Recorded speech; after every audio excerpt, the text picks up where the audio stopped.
And हम लोग अभी पहुंचे थे कहाँ पे बेटा? अच्छा, ये क्लास जो अभी किया जा रहा है आप ऐसे ना समझे this is only for this plus ऐसा नहीं है। मतलब किसके लिए है फिर? ये फिर किसके लिए है ना? आपको ध्यान रखना है कि आज के ज़माने में इतना सारे पीएसयूज हमारे लाइन में आ चुका है एंड और भी आएगा। 2024 में इलेक्शन है, आपको सबको पता है इंडिया का पॉलिटिक्स, इसलिए 2024 तक भर भर के ऐसे आएगा, क्योंकि इतना एक साथ पीएसयू ना कभी नहीं आया था, ये अभी पॉसिबल हुआ है। लेकिन एक आपके लिए बहुत खुशी का खबर ये है कि जो भी आप पढ़ रहे हो तो उसमें क्या है ना, जो भी आप पढ़ रहे हो उसमें आपको टेक्निकल प्रिपरेशन सब एग्जाम के लिए सेम होता है।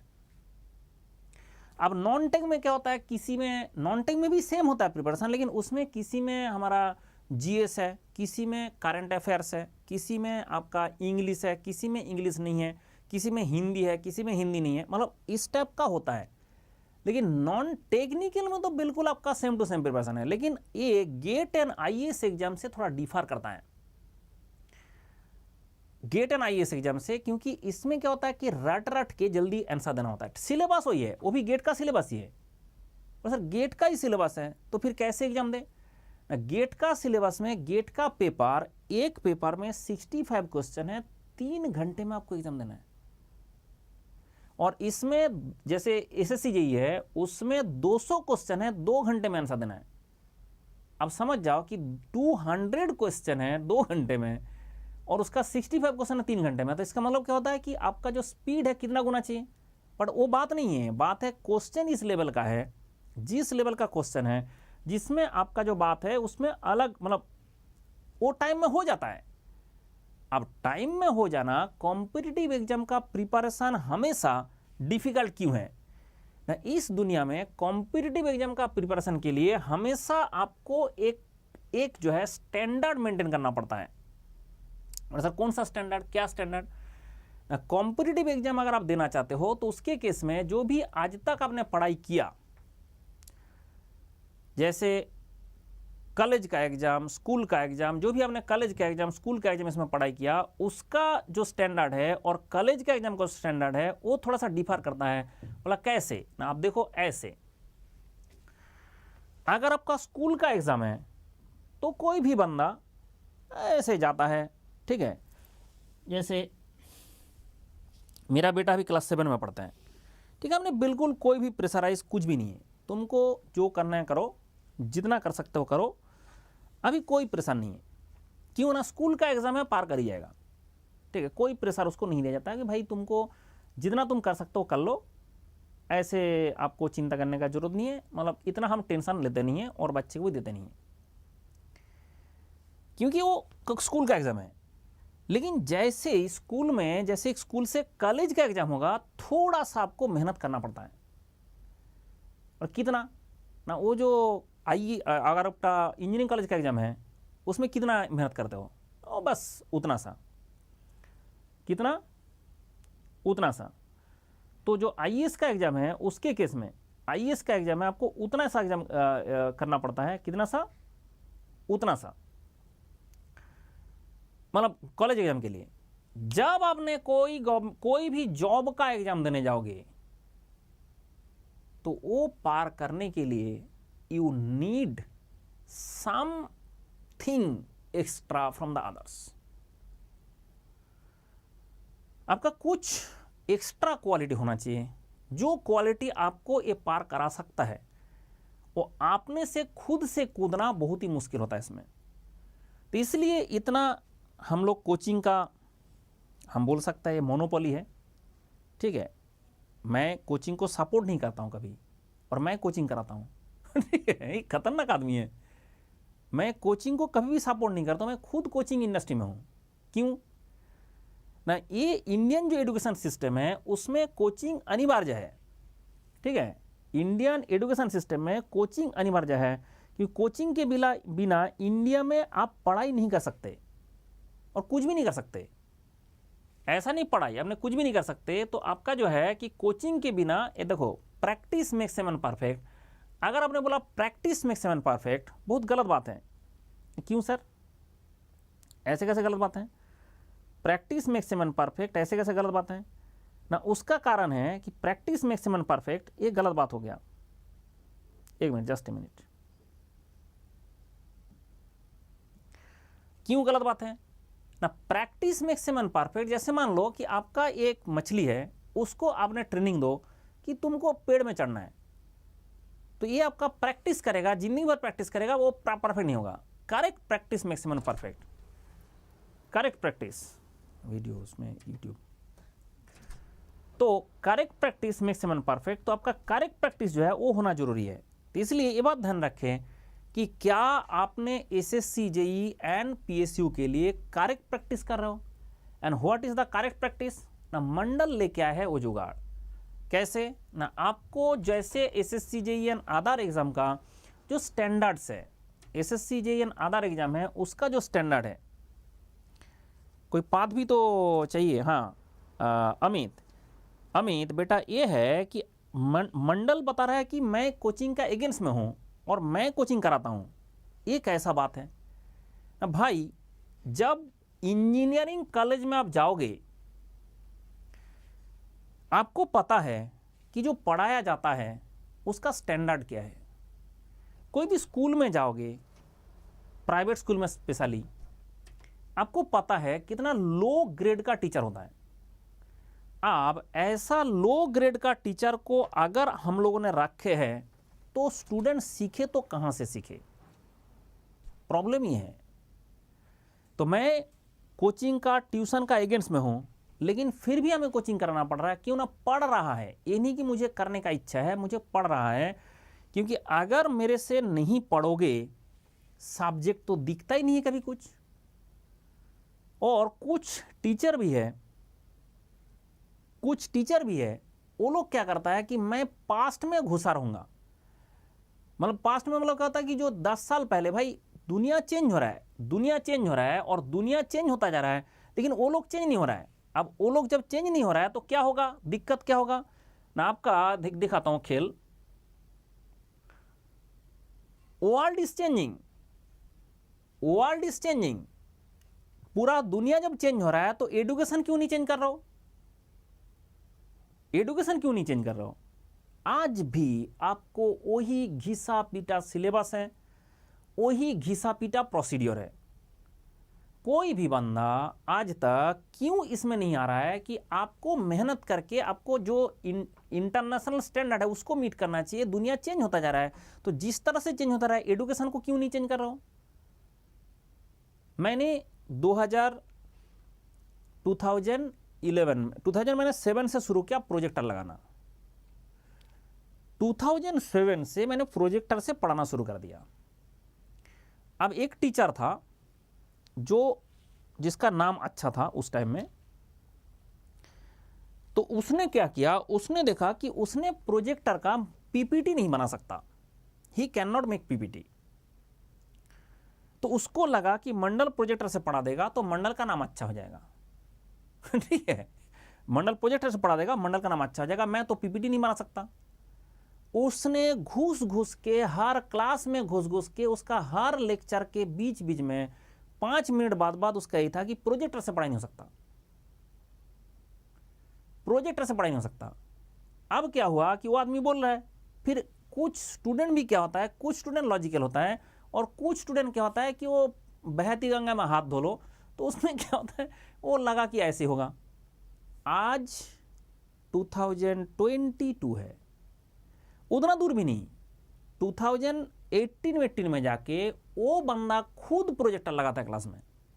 ठीक है, क्योंकि उसको 7-8 साल लगा ये बात समझने के लिए कि अभी तो दुनिया ऐसा है। उसके बाद आप सोचो कि आज दुनिया जिस तरह से चेंज हो रहा है, उस तरह से आपको भी चेंज होना चाहिए। Everyone should change.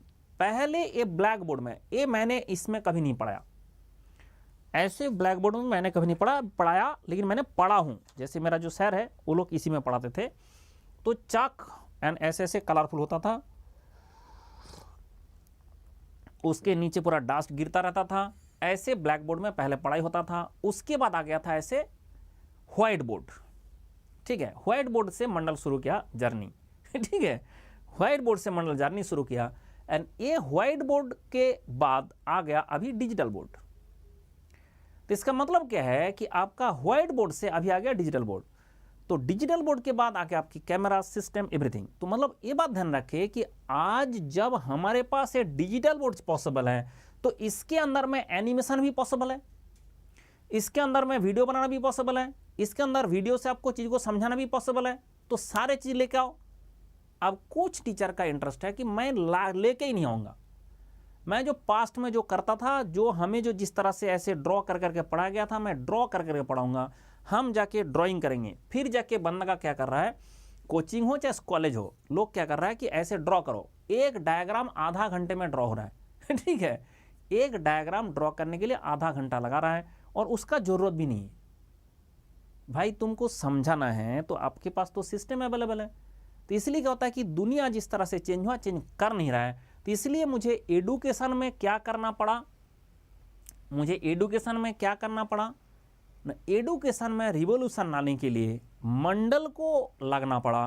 अब जाके मैंने बना तो स्टैंडर्ड, अब जैसे ही मैं स्टैंडर्ड बनाता हूँ पूरा इंडिया में लोग फॉलो करता है। जो मैं स्टैंडर्ड बनाया हूँ, ये लगाना प्रोजेक्टर लगाना, वो प्रोजेक्टर कब लगाया था, 2007 से, 2007 से मैंने प्रोजेक्टर लगा रहा हूँ। फिर आज के ज़माने आप देखोगे सारे जगह में प्रोजेक्टर आ गया। उसके बाद मंडल ने आया कि नहीं, एनिमेशन बनाना है एंड एनिमेशन से समझाना है। फिर मैंने एनिमेशन का बंदा हायर किया। ठीक है, तो आपको सबको पता है राकेश जी मेरा जो एनिमेशन बनाता है, क्योंकि वो बहुत ही अच्छा है। ठीक है, वो बैचलर ऑफ फाइन आर्ट्स किया है, उसके चक्कर में उसका कलर सिलेक्शन आपने देखा होगा, बहुत अच्छा है। मतलब क्या होता है कि एनिमेशन बनाने के लिए मुझे रोक रखना पड़ा। फिर ये एनिमेशन के थ्रू रिवोल्यूशन आएगा, क्योंकि धीरे धीरे धीरे धीरे चीज़ों जो है, चीज़ जिस तरह से चेंज हो रहा है, तो हमें एडुकेशन को गेमिफाइड करना है। मतलब education will be like game, this should be so interesting and so. तो वो जैसे जब तक हम नहीं कर पाएंगे तब तक मंडल भी छोड़ेगा नहीं। अभी आपने देखा होगा कि जो भी आपको तब से सुबह से दिखा रहा हूँ, सारे चीज़ का आपको एनिमेशन दिखा चुका हूँ, सो दैट आपको समझने में कोई दिक्कत ना हो। अच्छा, अभी हम बात करेंगे सर, एक कॉन्टिन्यूटी इक्वेशन था। कौन सा इक्वेशन? कॉन्टिन्यूटी इक्वेशन था। बताइए वो क्या है? तो आपको अभी लिखना है कॉन्टिन्यूटी इक्वेशन। फ्लूइड मैकेनिक्स में जो हम नोट बना रहे थे, उस नोट में अभी चला जाओ, लिखो कॉन्टिन्यूटी इक्वेशन।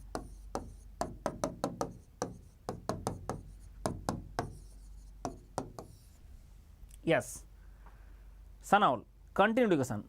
एक्चुअली आप क्या करते हो, जैसे ही कंटिन्यूटी इक्वेशन बोलता है आप ये भूल जाते हो rho A V equal to constant. अब ये जो कंटिन्यूटी इक्वेशन है, एक कंजर्वेशन ऑफ मास है। ये क्या है? कंजर्वेशन ऑफ मास है।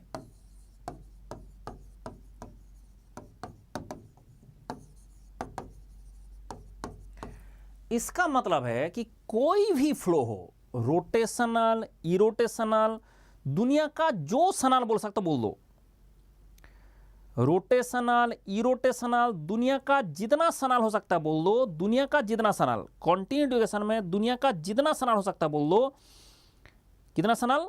जितना सनाल हो सकता है बोल दो कॉन्टिन्यूटी इक्वेशन में।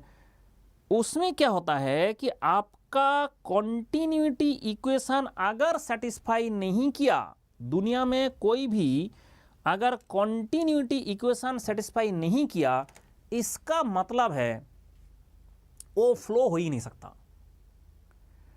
वो फ्लो हो ही नहीं सकता। आंसू सनाउल, लोग क्या करता है कि ये रो ए वी को भूल गया, रो ए वी को भूल गया।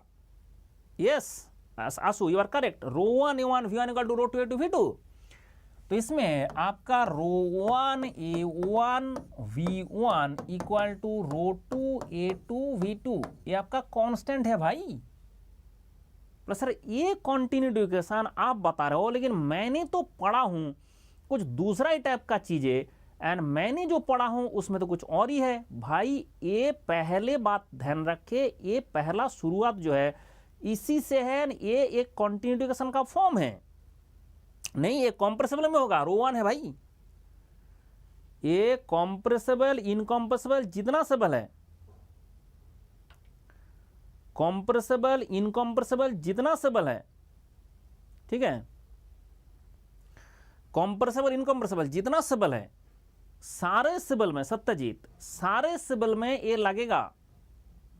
लेकिन आपने कंटिन्यूटी इक्वेशन एक कंट्रोल वॉल्यूम में पढ़े हो, एंड जो आपने पढ़े हो वो पढ़े हो डेल, बताओ क्या पढ़े हो, del del t of rho plus del del x of rho u plus del del Y of rho v plus del del Z of rho डब्ल्यू, दैट इज इक्वल टू, क्या पढ़े हो ना, दैट इज इक्वल टू 0। ये आपने पढ़े हो। But ये जो कंटिन्यूटी इक्वेशन है वैलिड फॉर विस्कस और इनविस्कस, स्टेडी और अनस्टेडी, यूनिफॉर्म और नॉन यूनिफॉर्म, रोटेशनल और इरोटेशनल, कॉम्प्रेसिबल और इनकॉम्प्रेसिबल, तो इस इक्वेशन वैलिड फॉर, ये जो अभी हमने लिखा दोनों, ऊपर में जो लिखा नीचे में दोनों लिखा, दोनों वैलिड फॉर, कि ध्यान रखे मास कंजर्वेशन के बिना दुनिया में कुछ नहीं हो सकता। कंजर्वेशन ऑफ मास के लिए दुनिया में कुछ नहीं हो सकता। तो उसके चक्कर में ये आपका वैलिड फॉर विस्कस और इनविस्कस।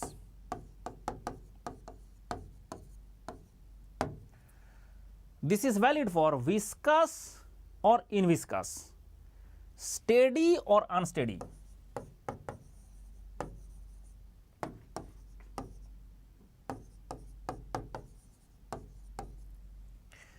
विस्कस और इनविस्कस, स्टेडी और अनस्टेडी, यूनिफॉर्म और नॉन यूनिफॉर्म।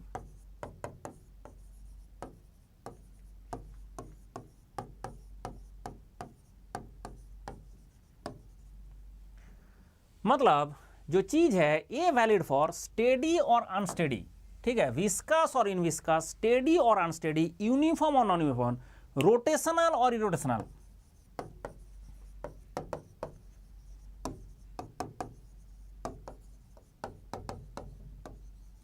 कॉम्प्रेसिबल और इनकॉम्प्रेसिबल। मतलब ऐसा इक्वेशन जो जिंदगी में हर चीज में लग जाएगा। मतलब क्यों भाई, दुनिया में आप बता दो, दुनिया में आप बता दो कि अगर ऐसा कोई इक्वेशन हो जो मास कंजर्वेशन को नहीं मानता है, ऐसा कोई हो सकता है क्या दुनिया में? कोई भी फ्लो क्या मास कंजर्वेशन नहीं मानेगा? ऐसा हो सकता है या पॉसिबल है? कंजर्वेशन ऑफ मास नहीं मानेगा, ऐसा क्या हो सकता है? बोला अगर कंजर्वेशन ऑफ नहीं मास नहीं मानेगा, वो दुनिया में एग्जिस्ट ही नहीं करता है। इसका मतलब ये जो चीज है, ये जो चीज है आपका विस्कस हो इनविस्कस हो, स्टेडी हो अनस्टेडी हो, यूनिफॉर्म हो चाहे नॉन यूनिफॉर्म हो, चाहे आपका रोटेशनल हो चाहे इरोटेशनल हो, कंप्रेसिबल हो इनकंप्रेसिबल हो, जितना स्टेबल हो, ये सारे होना बहुत जरूरी है। क्या क्लियर हुआ विषय? विदाउट द कंजर्वेशन ऑफ मास। इसलिए ध्यान रखिए, आप भूल मत जाना, ये रोए भी जो कांस्टेंट था वो इक्वेशन और ये जो इक्वेशन है दोनों सेम ही हैं। इसलिए ये वाला फॉर्मूला भूल जाता है बंदा। जैसे ही कंटिन्यूटी इक्वेशन बोलता है बंदा पहला वाला फॉर्मूला भूल ही जाता है कि वो वाला शायद जैसे भूला है, भूल ही गया पूरा। अब बोला सर ये जो आपने लिखे हो इसको ना एक डॉट फॉर्म में लिखा जा सकता है, वेक्टर फॉर्म में लिखा जा सकता है, ग्रेडियंट फॉर्म में लिखा जा सकता है। मतलब वेक्टर फॉर्म में लिखिए। जब इस चीज को वेक्टर फॉर्म में लिखेंगे तो कैसा बनेगा बेटा? इसको ऐसे वेक्टर में लिखा रहता है, ये आपका del rho del T plus ये आपका दिस वेक्टर इंटू रो के साथ क्या देंगे? V vector. जैसे ही ये डॉट प्रोडक्ट आपने कर दिया दैट इज इक्वल टू 0। मतलब इसको इस दूसरा तरीका से लिखा जा सकता है। इस चीज को ऐसे दूसरा तरीका से लिखा जा सकता है, v इज द वेक्टर, जिसमें v इज द वेक्टर। अब बोला सर मेरा ना स्टेडी फ्लो हो गया। कौन सा फ्लो हो गया? स्टेडी फ्लो हो गया। नहीं, स्टेडी फ्लो से पहले हम बात करते हैं। पहले ना मेरा फ्लो हो गया कौन सा? इनकम्प्रेसिबल फ्लो हो गया, इनकम्प्रेसिबल। हम इस दोनों इक्वेशन से निकालेंगे कि अगर फ्लो इनकम्प्रेसिबल हो गया, बताइए क्या होगा। अब लिखो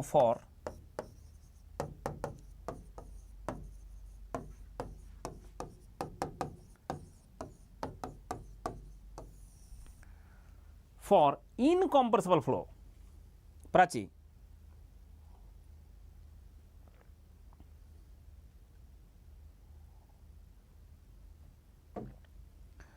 फॉर इनकम्प्रेसिबल फ्लो, अगर इनकम्प्रेसिबल फ्लो होता है तो उसके केस में क्या होगा कि आपका इनकम्प्रेसिबल होता है तो रो आपका कांस्टेंट हो जाएगा। अब उसको जिसके रेस्पेक्ट में डिफरेंशिएट करो जीरो हो जाएगा। अब जब रो कांस्टेंट हो जाएगा, एक से बाहर ही निकाल दो। जब कांस्टेंट टर्म उसको बाहर निकाल दो, इस कांस्टेंट को बाहर निकाल दो, कांस्टेंट को बाहर निकाल दो। तो इस इक्वेशन से आपको क्या मिला? फ्रॉम दिस इक्वेशन आपको क्या मिला बताइए? फ्रॉम दिस इक्वेशन आपको क्या मिला? सर इस इक्वेशन से अगर देखेंगे आपका डेल रो डेल टी इसका वैल्यू हो जाएगा जीरो, एंड बाकी सारे का रो बाहर आ जाएगा। ये तो जीरो हो ही जाएगा, बाकी सारा का रो बाहर आ जाएगा। सर सारा का अगर रो बाहर कर देंगे, रो को बाहर कर देंगे, करने के बाद सारे का रो को बाहर कर देंगे, करने के बाद आपको मिलेगा del you del x plus del we del y plus del डब्ल्यू del z equal to zero. Sir ये रो तो कांस्टेंट है, वो भी करके कट गया। अब आता है del you del x plus del we del y plus del डब्ल्यू del z equal to zero. ये del you del x plus del we del y plus del डब्ल्यू डेल जेड ये आपका हो गया जीरो। तो यहां से मिल गया क्या? यहां से मिल गया क्या ना? That is delta dot v that is equal to zero. तो बोला सर ये जो चीज है मुझे बताइए कि क्या ये जो फ्लो का हम बात कर रहा है ये इनकम्प्रेसिबल है? बोला हाँ। अगर कॉम्प्रेसिबल होगा तो उसके केस में डेंसिटी कांस्टेंट हो जाएगा ना, डेंसिटी कांस्टेंट नहीं रहेगा ना। तो ये वाला जो चीज है इस इक्वेशन आपका कॉम्प्रेसिबल इनकम्प्रेसिबल दोनों में काम करेगा। बट जब ये वाला फॉर्मूला हमने ऐसे बना दिया तो ये बन गया आपका इनकम्प्रेसिबल। लेकिन मेरा सवाल है स्टेडी अनस्टेडी। बोला सर ये जो चीज आपका डी रो डी टी है ना, सामने जो बैठा रहता है, ये टर्म को ध्यान दो।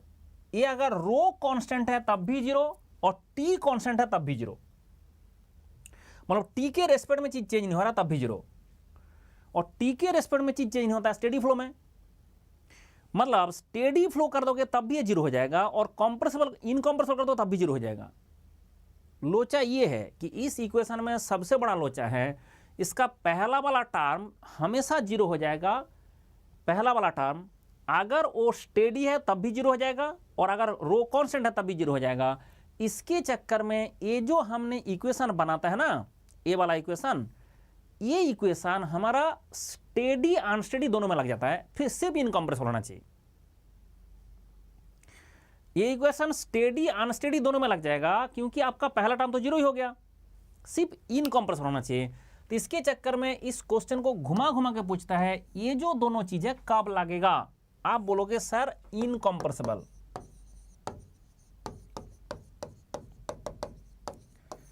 अब इनकम्प्रेसिबल तो है, स्टेडी में है कि अनस्टेडी में है? बोला सर स्टेडी हो तब भी लगेगा, अनस्टेडी हो तब भी लगेगा।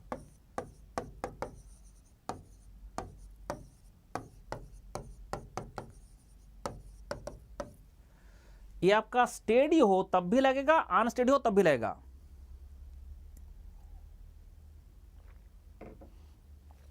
क्योंकि आपका स्टेडी अनस्टेडी पूछने के लिए ये टर्म बैठा नहीं रहेगा। आपका स्टेडी अनस्टेडी पूछने के लिए ये वाला पहला वाला टर्म बैठा नहीं रहेगा, क्योंकि आपका रो अगर कांस्टेंट हो गया ये आपका जीरो हो जाता है बाय डिफॉल्ट। इसके चक्कर में दिस इक्वेशन ये जो, इसलिए देखोगे हमने जब कॉम्प्रेसिबल फ्लो होता है, इनकम्प्रेसिबल फ्लो होता है, जस्ट हमने कॉम्प्रेसिबल इनकॉम्प्रेसिबल जैसे बोल दिया, फिर स्टेडी अनस्टेडी हम कुछ नहीं देखेंगे, ये वाला यूज करते हैं। स्टेडी अनस्टेडी कुछ नहीं देखता है तो हमने ये वाला यूज करता है। लेकिन अगर क्वेश्चन में सिर्फ बोला स्टेडी है, इनकॉम्प्रेसिबल नहीं है, सिर्फ बोला स्टेडी है, इनकॉम्प्रेसिबल नहीं है, बोला सर सिर्फ स्टेडी होगा इनकॉम्प्रेसिबल नहीं होगा, तो इनकॉम्प्रेसिबल नहीं है तो रो तो आपका कांस्टेंट नहीं है, उसके चक्कर में सिर्फ ए वाला टर्म जीरो हो जाएगा, बाकी सारा रहेगा, और रो ऐसे ही घुसा रहेगा, रो ऐसे ही घुसा रहेगा। स्टेडी केस में रो ऐसे ही घुसा रहेगा। तो इसलिए आपको ये बात ध्यान रखना बेहद जरूरी है, बेहद मतलब बेहद जरूरी है, क्योंकि कॉन्टिन्यूटी इक्वेशन में जो हमने सोच विचार करता है, कॉन्टिन्यूटी इक्वेशन में जो हम सोच विचार करता है, that is very very important.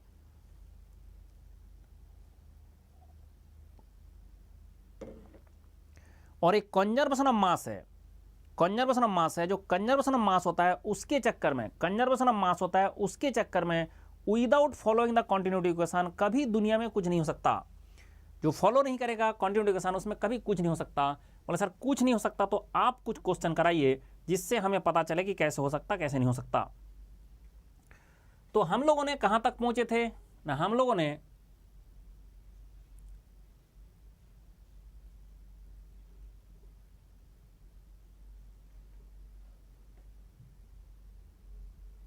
Circulation तो खो गया था, वोर्टिसिटी, या this is the question.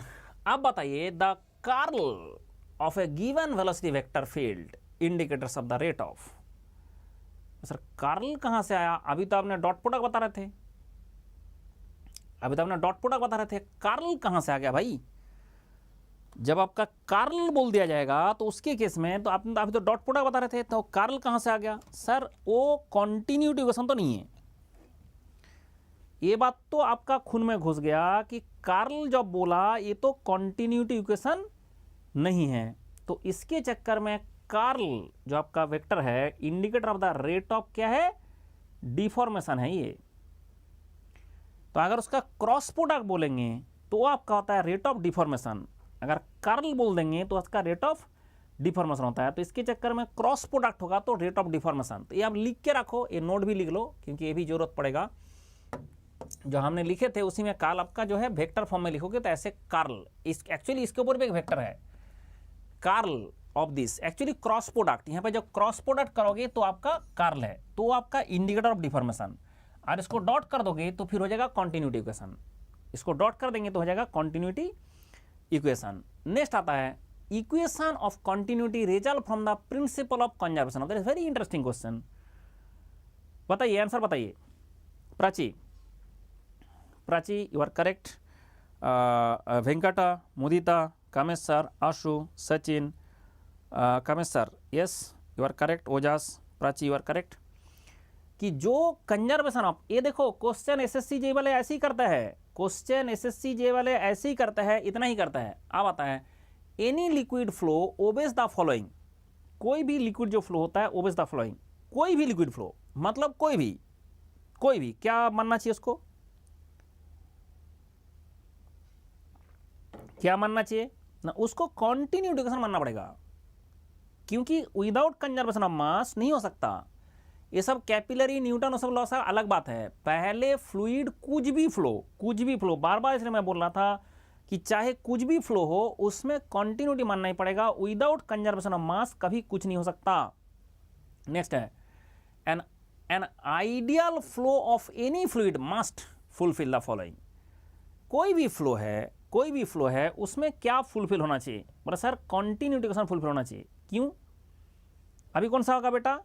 Pradeep कौन सा होगा? अभी डी होगा ना बेटा, कि आपका एनी फ्लूइड फ्लो चाहे आइडियल हो नॉन आइडियल हो जो भी हो, फ्लूइड अगर फ्लो किया तुमको कॉन्टिन्यूटी मानना ही पड़ेगा। अगर कॉन्टिन्यूटी नहीं मानोगे तो कंजर्वेशन ऑफ मास नहीं मान रहा है, और कंजर्वेशन ऑफ मास नहीं मान रहा है मतलब वो फ्लो है ही नहीं, वो फ्लो ही नहीं है, वो इम्पॉसिबल फ्लो हो जाएगा फिर। नेक्स्ट क्वेश्चन,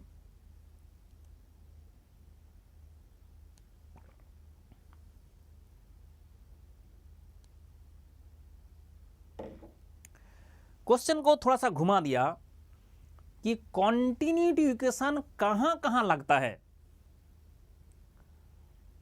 ध्यान से, मैंने 1000 बार बोला हूं कि क्वेश्चन में अगर ऑल ऑफ द अबव है तो आपको ऑल पढ़ के देना है।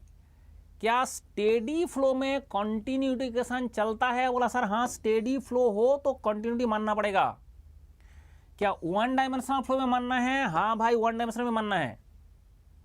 क्या वेलोसिटी यूनिफॉर्म नॉन यूनिफॉर्म मानना है? वाला उसमें भी मानना है। मतलब फ्लो अगर है तो कंटिन्यूटी मानना है, अगर फ्लो है तो कंटिन्यूटी आपको मानना है। विदाउट कंटिन्यूटी फ्लो नहीं हो सकता, मतलब कंटिन्यूटी के बिना फ्लो नहीं हो सकता, ये बात ध्यान रखें। The continuity equation is based on which of the following. ऐसे घुमा घुमा के क्वेश्चन पूछा जाता है, कंटिन्यूटी आपका किसके ऊपर बेस करके बनाया गया? Prachi, everyone, mechanical study, Sunil, Venkata, Kamesh sir, Adam Rai, mechanical study, Sachin, Prachi Singh, Mudita, Ojas, Jaslendra, everybody बताइए। तो इसमें क्या होता है, द कंजर्वेशन ऑफ, क्या होता है कि continuity equation is based on which of the following. ये आपका कंजर्वेशन ऑफ मास, जो कंटिन्यूटी इक्वेशन है ये आपका कंजर्वेशन ऑफ मास के ऊपर बेस करके चलता है, तो ये आपका कंजर्वेशन ऑफ मास से चलेगा। नेक्स्ट होता है continuity equation is connected with, जो आपका कंटिन्यूटी इक्वेशन है इज कनेक्टेड विथ, किसके ऊपर कनेक्टेड है? मतलब सर वो कनेक्टेड है कंजर्वेशन ऑफ मास, किसके ऊपर कनेक्ट होगा? Conservation of mass. क्या ये क्लियर हुआ? प्रदीप, प्राची, एवरीवन देखो, सचिन, आशु, आदम, बेटा क्वेश्चन को कैसे घुमा घुमा के वही आता है, वही आया है, वही आएगा। लेकिन एक बात बताओ कि कंटिन्यूटी इक्वेशन जो कंजर्वेशन ऑफ मास है उस बात को ना लिख के आपने फॉर्मूला रटते हो। ठीक है, आपने कंटिन्यूटी इक्वेशन जो कंजर्वेशन ऑफ मास है उस बात को ना रट के आपने क्या करते हो? फॉर्मूला रट लेते हो। हर जगह में पहले फॉर्मूला लिखा रहता है। एंड क्वेश्चन कितना बार आया है कि कंजर्वेशन ऑफ मास से होगा। और दूसरा बात हो रहा है कंटिन्यूटी क्यों मानना है, हर फ्लो को कंटिन्यूटी इक्वेशन क्यों मानना है? क्योंकि उसका मास कंजर्वेशन के बिना दुनिया में कुछ नहीं हो सकता। ठीक है, आप समझ में आ गया ना कि ये जुगाड़ जो आपको पता चल जाता है कि किस वैरायटी का क्वेश्चन आता है। अभी समझ में आ गया ना, continuity equation related to that is conservation of mass, क्या होगा? Conservation of mass. तो इसमें आ जाएगा कंजर्वेशन ऑफ मास। अब लोचा हो गया कि ये मास तक तो ठीक था, ये मोमेंटम दे दिया, बोला सर उससे कोई मतलब ही नहीं है, एनर्जी वर्क से कोई मतलब ही नहीं है, फ्रिक्शनल लॉसेस से कोई मतलब नहीं है, तो मतलब यही होगा फिर ये आपका mass rate of flow along a streamline. जो कंटिन्यूटी इक्वेशन है आप स्ट्रीमलाइन में करो तब भी होगा, स्ट्रीमलाइन में ना भी करो तब भी होगा, सेक्शन में करो तब भी होगा। कंटिन्यूटी के बिना फ्लो नहीं हो सकता, कंटिन्यूटी के बिना फ्लो नहीं हो सकता। The continuity equation in fluid flow जो होता है states that the net rate of inflow into a small volume must be zero। जो आपका कंटिन्यूटी इक्वेशन है, देखो सुन सुन के काटा जाए एक करके। states that energy is constant along a streamline, no। state that energy is constant where is the fluid flow, no। apply to irrotational flow only, no। तो फिर बाय डिफॉल्ट ये होगा answer. states that the net rate of inflow into small volume must be zero, क्योंकि आपका inflow मतलब total जो आपका दिखा जाए कंटिन्यूटी कंजर्वेशन ऑफ मास आपको मानना पड़ेगा, क्योंकि जो आपका कंट्रोल वॉल्यूम है उसके अंदर में जितना फ्लूइड आ रहा है उतना ही निकल रहा है। अगर नहीं निकाला तो आपका कंजर्वेशन ऑफ मास ही नहीं होगा, तो मास का कंजर्वेशन आपका मैच नहीं करेगा। तो आपको मैंने क्या बोला था कि ऐसा सीक्वेंस में क्वेश्चन से मंडल देता है इस धरती में। एसएससी जेई में मैंने एसएससी जेई का क्वेश्चन को जिस तरह से ऑर्गेनाइज किया, ऐसे मेरा गेट का ईएस का पहले से ऑर्गेनाइज है 2007 से, बट एसएससी जेई का क्वेश्चन को मैं इस साल ही किया हूं। क्यों ना? उसका कारण है कि इसके साथ सिर्फ यानी कि ओनली एसएससी जेई का, उसमें मंडल का सिलेक्शन क्वेश्चन भी रखा हूं, सो दैट आपको सारा पीएसयू का काम हो जाए, ओनली एसएससी जेई का नहीं, सारा पीएसयू का काम हो जाए। अब बात हो रहा है कि the continuity equation relates mass rate of flow along a streamline. ये तो आपका घुमा के वही क्वेश्चन दोबारा आ गया, तो इसका आंसर हो जाएगा डी फॉर डेली। उसका क्वेश्चन होगा डी फॉर डेली। प्राची, उसका क्वेश्चन होगा डी फॉर डेली। आप देखो continuity equation for a compressible fluid flow, fluid is continuity equation for a compressible fluid is, जब का कंप्रेसिबल फ्लूइड है वो क्या होगा? आप जाके बोल रहा है सर, आप वो तो नहीं भूल गए कुछ लोग क्या होता है डिफरेंशियल वाला याद रख लेता है, ए वाला भूल जाता है डिफरेंशियल वाला रखता है। जब आपका कॉम्प्रेसिबल हो चाहे इनकॉम्प्रेसिबल हो, ए वाला काम करेगा। बोले सर ये वाला फिर कब काम करता है ना, ये आपका इनकॉम्प्रेसिबल होना चाहिए, रो 1 रो 2 फिर कट जाएगा। ये पहला वाला ये जो चीज है किसके लिए, इनकॉम्प्रेसिबल हो कॉम्प्रेसिबल हो दोनों में लगेगा। बट अगर आपका इनकॉम्प्रेसिबल है तो रो 1 और रो 2 तो सेम रह जाएगा। इनकॉम्प्रेसिबल का मतलब है डेंसिटी चेंज होगा नहीं। फ्लो अगर इनकॉम्प्रेसिबल है तो डेंसिटी रो 1 एंड रो 2 तो सेम रहेगा ना, तो फिर ये रो 1 रो 2 क्यों रखूं, दोनों तरफ से काट दो, तब जाकर आपका A1 V1 equal to A2 हो जाता है। तो ये चीज आपका कॉम्प्रेसिबल के लिए होगा, ए वाला इनकॉम्प्रेसिबल, ये वाला आपका कॉम्प्रेसिबल के लिए होगा, ये वाला इनकॉम्प्रेसिबल, ये वाला आपका कॉम्प्रेसिबल के लिए होगा, ये वाला होगा इनकॉम्प्रेसिबल। दूसरा आता है the flow field satisfying this equal to 0। जो फ्लो फील्ड है this equal to 0 as the continuity equation represent always a flow field satisfying this equal to 0 as the continuity equation represents always। बोले sir ये जो चीज आपको बता रहा था इसका मतलब del you del x plus del we del y plus del डब्ल्यू डेल जेड इक्वल टू 0, तो यही है। इसको वेक्टर फॉर्म में लिखोगे ऐसा है, इसको वेक्टर फॉर्म में लिखोगे ऐसे है। पर सर ये आपका एक ही चीज मांगता है, एक ही चीज मांगता है, रो वाला टर्म उड़ा दो, रो वाला टर्म उड़ा दो। मुदीता यू आर करेक्ट, रो वाला टर्म उड़ा दो। रो वाला टर्म कैसे उड़ाओगे ना, उसका टर्म उड़ाने के लिए आपका इनकॉम्प्रेसिबल होना जरूरी है, उसको उड़ाने के लिए आपका ये इनकॉम्प्रेसिबल होना जरूरी है। जो भी बंदा पढ़ रहे हो ये ध्यान रखे, मंडल का देखो ऐसे ऐसे क्वेश्चन मैंने कुछ सिलेक्टेड घुसा रखा हूं, कुछ सिलेक्टेड, सो दैट आपका पीएसयू का प्रिपरेशन इसमें हमेशा हो जाए। अभी तक क्या चल रहा था दुनिया में प्राची, क्या चल रहा था कि एक किसी का बुक पढ़ लो, आर के जैन का पढ़ लो, आर के राजपूत का पढ़ लो, आर के खुरमी का पढ़ लो, ऐसे। बट उसमें क्या होता है कि बहुत ही अनवांटेड क्वेश्चन भी है जिसका आपका जरूरत ही नहीं है। तो आपको जो इंपॉर्टेंट क्वेश्चन है मैंने खुद ही उठा के इसमें डाल दिया, अदर मंडल सिलेक्शन में है, नहीं तो एसएससीजे में है। जहां भी देखा कि भाई एक क्वेश्चन और होना चाहिए तो मैंने वहां से मंडल सिलेक्शन से उठा लिया। For the continuity equation given below this is valid for v is the velocity vector which one of the following is a necessary condition. Sir अगर ये है, ये आपका v इक्वल टू 0 है टू बी वैलिड, तो इसके चक्कर में is the velocity vector which one of the following is a necessary condition. Sir ये कंडीशन सेटिस्फाई करने के लिए रो वाला को उड़ाना है, रो वाला को उड़ाना है, और रो वाला को उड़ाना है तो क्या करने से उड़ेगा, मतलब रो आपका इनकॉम्प्रेसिबल करने से उड़ेगा, बाकी किसी से रो नहीं उड़ेगा। अगर स्टेडी कर दूं, मतलब स्टेडी करने से आपका जो है आपका डेल, देखो आपका जो पूरा इक्वेशन है del rho del T plus del del x of rho U है plus del del Y of rho V है plus del del Z of rho W है, दैट इज इक्वल टू 0। अब इस क्वेश्चन में अगर रो का constant करोगे रो को, तो एक कांस्टेंट हो क्या, रो बाहर आ जाएगा सारे, इनकॉम्प्रेसिबल रो बाहर आ जाएगा सारे, तो आपका जो है फिर del you del S del we del Y आ जाएगा। लेकिन अगर आपने सिर्फ स्टडी कर दिया, सिर्फ स्टडी कर दिया, ये वाला तो काट गया लेकिन रो तो अंदर घुसा रह जाएगा।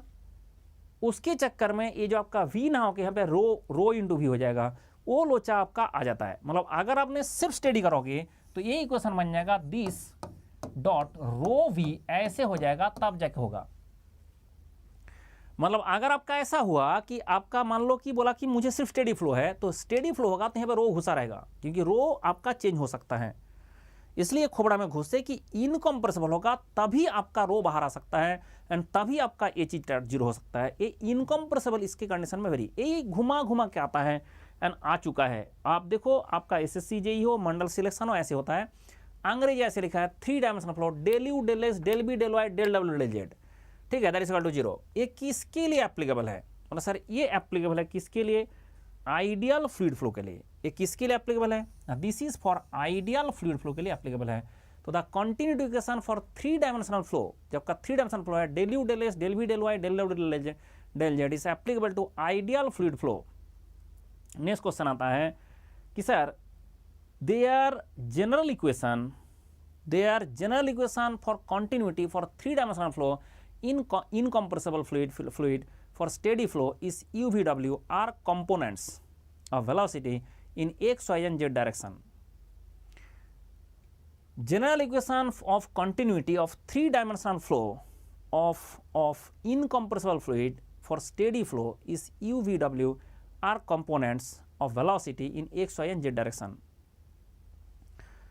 तो क्वेश्चन को बोल दिया भाई आपका इनकम्प्रेसिबल है, क्वेश्चन में बोल दिया भाई मेरा इनकम्प्रेसिबल है, तो इसके चक्कर में कौन सा सेटिस्फाई करना चाहिए, 1 2 आपका 3 4 ऐसे दिया है, तो आपको जो है बताइए ये 1 सेटिस्फाई करेगा क्या, आपका 1 सेटिस्फाई करेगा नहीं करेगा बताइए सर। ये आपका del you del x plus del we del y plus del डब्ल्यू इक्वल टू 0, सर ये कॉन्टिन्यूटी इक्वेशन है, ये सेटिस्फाई करना ही पड़ेगा।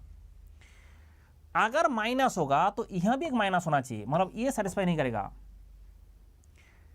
भाई, यहां भी तो माइनस होना चाहिए, सारे में माइनस कर दो। अगर इसका करोगे del you del x del we del y del डब्ल्यू इक्वल टू 1, बोला नहीं नहीं नहीं 1 नहीं 0 होता है। अगर del you del x del y equal to u v डब्ल्यू, भाई ऐसे भी नहीं होता है, तो इसका मतलब ओनली एक ही चीज हमारा करेक्ट आ रहा है, दिस इज 1, तो इसके चक्कर में आंसर आ जाएगा ओनली 1। तो क्वेश्चन बनाया इस तरह से कि सो दैट आपको थोड़ा सा देख के लोचा लगे। आप देखो क्वेश्चन को इस तरह से बना देगा कि 2D फ्लो है, वेलोसिटी फील्ड ऐसे है, आप बोल लगा कंप्रेसिबल है, इरोटेशनल है, रोटेशनल है, इरोटेशनल है, आपको बताना पड़ेगा। अगर जैसे ही चेक करना पड़ेगा तो उसमें हम देखेंगे कि पहले अगर ये कंप्रेसिबल इनकंप्रेसिबल हमें पता कैसे चलेगा। सर अगर आपका कॉन्टिन्यूटी इक्वेशन वो सेटिस्फाई कर जाता है, कौन सा वाला, सर ये आपका चीज u है और ये आपका चीज v है, तो अगर आपका del u del x plus del v del y equal to 0, w कहाँ गया भाई, w तो है ही नहीं, 2D फ्लो है, w तो z वाला कंपोनेंट है ना, इसको 0 करो। Sir del u del x करिए, x छोड़ के सारा दुनिया कांस्टेंट है, ध्यान रखिए पार्शियल डिफरेंशिएशन का मतलब है x छोड़ के सारा दुनिया कांस्टेंट है। सर जब डेल यू डेल एक्स किया उसका वैल्यू आया 1 और डेल यू डेल वाई किया उसका वैल्यू आया -1 इक्वल टू 0, सर एक में सेटिस्फाई कर गया, मतलब आपका जो फ्लो है वो इनकम्प्रेसिबल है। तो मतलब ए और बी का तो तेल निकल गया, आपका ए दोनों का बात आएगा। अब रोटेशनल इरोटेशन का बात आ गया, बताइए रोटेशनल इरोटेशन कैसे चेक करोगे। सर ये 2D फ्लो है, इसमें हमें ओमेगा जेड चेक करना है। ओमेगा जेड का फॉर्मूला क्या था, सर ओमेगा जेड था 1/2। अब बताइए डेल जेड के बाद क्या होता है, एक्स वाई जेड है, ये गोला बनाओ, सर जेड के बाद एक्स आता है वाई आता है, तो del del x minus del del y है, तो वाई है तो यहाँ पे वी आ जाएगा, यू है तो यहाँ पे यू आ जाएगा। अब बताइए डेल वी डेल एक्स कितना होगा। Sir del we del x किया तो डेल वी डेल एक्स तो 0 हो जाएगा सर, तो half into del we del x होगा 0 minus del you del y कितना है। Sir del you del y करोगे वाई छोड़ के बाकी सारा दुनिया कांस्टेंट, तो आपका 2 आ रहा है, तो -2 मतलब आ रहा है -1। ओहो ये 0 नहीं हो रहा है, रोटेशन कंपोनेंट आपका 0 नहीं हो रहा है, और रोटेशन कंपोनेंट 0 नहीं हो रहा है मतलब ये आपका ई रोटेशनल नहीं है, मतलब रोटेशनल है। भाई रोटेशनल लिखो, अंग्रेजी कैसा लगा, not E rotational, E rotational तो नहीं है। तो ये यहाँ पे XY प्लेन है, उसमें जेड वाला कंपोनेंट अगर 0 होता तो उसका मतलब आपका इरोटेशनल होता, उसका मतलब आपका इरोटेशनल होता। सनाउल बेटा ओमेगा जेड 0 नहीं है, -1 है, इसके चक्कर में नॉट इक्वल टू 0 है, तो इसके चक्कर में नॉट इक्वल टू 0 है। तो आई एम श्योर कि आपका भी समझ में आ गया। The velocity components in the x and y direction are given below, ये आपको दे दिया गया। The values of lambda possible for a field involving an incompressible field। देखो ऐसा क्वेश्चन सुन के आ जाता है, ठीक है, ऐसा क्वेश्चन सुन के आ जाता है, ठीक है, ये मंडल सिलेक्टेड क्वेश्चन है कि यहाँ पे बोला जाता है कि आपको U है ऐसा है, V ऐसा है, आप बोल रहे हैं इनकम्प्रेसिबल फ्लो, तो आपको करना होगा डेल यू डेल एक्स कितना होगा।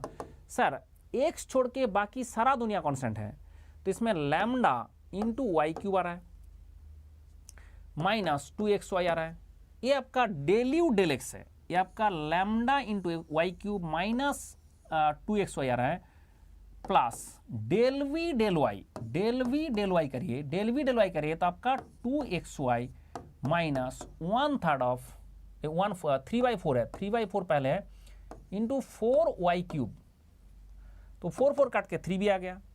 अब पता चला सर ये दोनों तो काट गया, अब that must be equal to 0, ये del you del x plus del we del y that must be equal to 0, तो ये तो खत्म हो गया।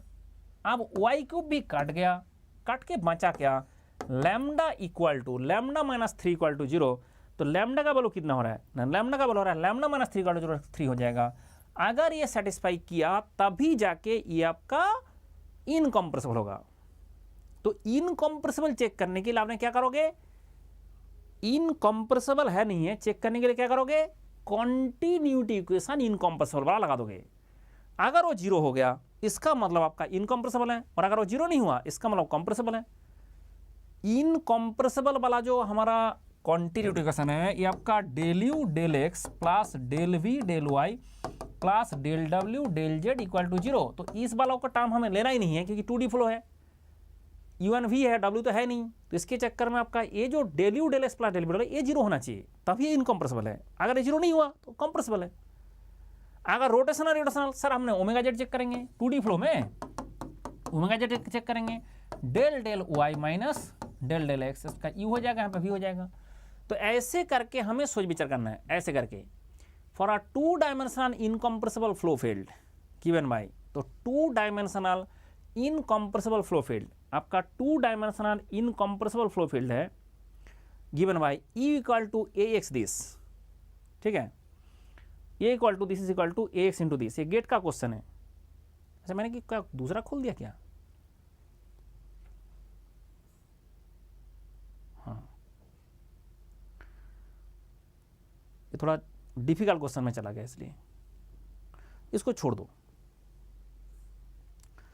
इतना आपको सोचने का जरूरत नहीं है। नेक्स्ट क्वेश्चन उसको छोड़ दो, गेट का उतना डिफिकल्ट क्वेश्चन में जाने का आपको जरूरत नहीं, this is not required for you, okay, उतना डिफिकल्ट में जाने का जरूरत नहीं, एसएससी एंड पीएसयू में नहीं जाएगा, गेट का क्वेश्चन है। State whether following flow field is physically possible, steady incompressible, possible unsteady incompressible, possible steady incompressible, compressible not possible. पहले तो देखो इसके अंदर में टी वाला टर्म तो है नहीं, पूरा दोनों सुनो टी वाला टर्म नहीं है, और टी टाइम के ऊपर जो डिपेंडेंट नहीं है इसका मतलब तो अनस्टेडी नहीं है, अनस्टेडी तो नहीं है, तो इसके चक्कर में आपका अनस्टेडी वाला जो ऑप्शन है वो तो कट जाएगा। देखो पहले सुनना, क्वेश्चन सुनना, देखो सीखो, इसके अंदर में टाइम है नहीं है, इसके अंदर में टाइम है नहीं है, तो आपका U1V टाइम में डिपेंडेंट ही नहीं है, मतलब आपका तो अनस्टेडी हो ही नहीं सकता, हो तो टाइम में डिपेंड करना पड़ेगा ना। अब बचा है कि ये तो स्टेडी तो हो गया, खुद ही बता रहा है, तो नॉट पॉसिबल भी हो सकता है।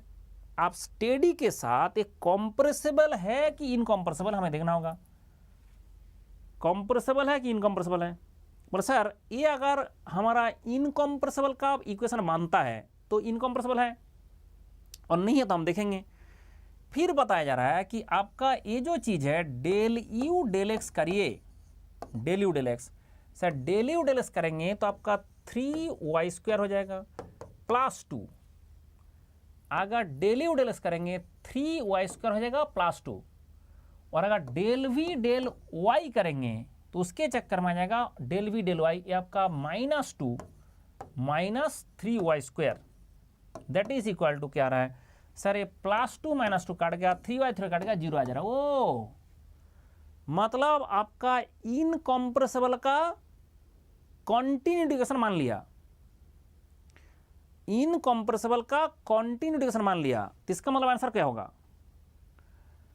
इनकम्प्रेसिबल फ्लो का कॉन्टिन्यूटी इक्वेशन मान लिया, इसका मतलब क्या होगा सर, इनकम्प्रेसिबल होगा, और टाइम नहीं था मतलब स्टेडी तो पहले ही था, टाइम नहीं था तो स्टेडी तो पहले ही था, तो इसके चक्कर में टाइम नहीं था स्टेडी तो पहले ही था, तो उसके चक्कर में आपका ए हो जाएगा इसका आंसर। हाँ अभी विक्रम का सवाल है सर एफए सीरीज कब रिज्यूम होगी। एफए सीरीज अभी तो 1 मंथ लगेगा मुझे, एटलीस्ट 1 मंथ, अभी मैथमेटिक्स का काम चल रहा है बहुत ज़्यादा, उसके बाद ही हो पाएगा। कराऊंगा, छोड़ूंगा नहीं, अभी तो जो पुराना है उसको ख़त्म करो, ठीक है विक्रम, पहले जो पुराना वाला एफए सीरीज है उसको ख़त्म करो, उसके बाद कराऊंगा। Velocity potential function exists. अब जाके कहानी कुछ दूसरा ही चला गया सर। तो मतलब कॉन्टिन्यूटी इक्वेशन को लेके जो जो सोच विचार करना था वो हमारा यहां तक खत्म हो गया। कॉन्टिन्यूटी इक्वेशन लेके जो जो सोच करना था यहां तक खत्म हो गया। हमने पहले नोड लिखाया एंड नोड लिखाने के बाद जो जो काम करना था वो मैंने यहां तक खत्म कर दिया। अच्छा, कल से 11 to 15 अगस्त का मेरा छुट्टी है, तो इसके लिए 11 to 15 मेरा कोई भी क्लास, ना तो प्लस क्लास ना तो यूट्यूब क्लास, कोई भी क्लास नहीं होगा। इसलिए 11 से 15 आप जो है रिवाइज करें। मतलब कौन सा रिवाइज करें, कैसे रिवाइज करें, सवाल ये आएगा कौन सा रिवाइज करें, कैसे रिवाइज करें ना। आपको जो मैंने स्प्रेडशीट दिया हूं, दिस इज द स्प्रेडशीट। इस स्प्रेडशीट में आपको जाना है एसएससी जेई एंड एई वाला स्प्रेडशीट में। ऐसे इस वीडियो का डिस्क्रिप्शन में स्प्रेडशीट का लिंक है क्या? प्राची एक बार देख के बताओ ना, इस वीडियो का डिस्क्रिप्शन में स्प्रेडशीट का लिंक है क्या? मैंने बोला था इन लोगों को देने के लिए, अगर दे दिया तो बहुत खुशी की बात होगी। अगर नहीं भी है मैं आपको दे रहा हूं। अब आपको casting SSC JE plus class है, इसमें सब्सक्रिप्शन चाहिए, तभी ये वाला क्लास आप देख पाओगे। आप अगर फ्री क्लास देखना चाहते हो तो फ्लूइड मैकेनिक्स का ये 1 से मैंने आज तक जितना करा दिया वो सारा करिए। एंड उसके बाद मैंने यहाँ पे जो इसके साइड में पीछे वो लगा दिया, उसका जो इसके साइड बाद में देखो लिखा होगा ये आपका चैप्टर्स, मतलब मटेरियल भी आपके सामने है, स्टडी मटेरियल भी है और क्लास का लिंक भी है। तो यहाँ से आपने क्लास का लिंक देख देख के पढ़िए। कोई भी क्लास आपका मिस हुआ उसको पहले इस 15 तारीख के अंदर खत्म कर लीजिए। आपको एक्स्ट्रा कुछ नहीं पढ़ना है, मैं करा दूंगा।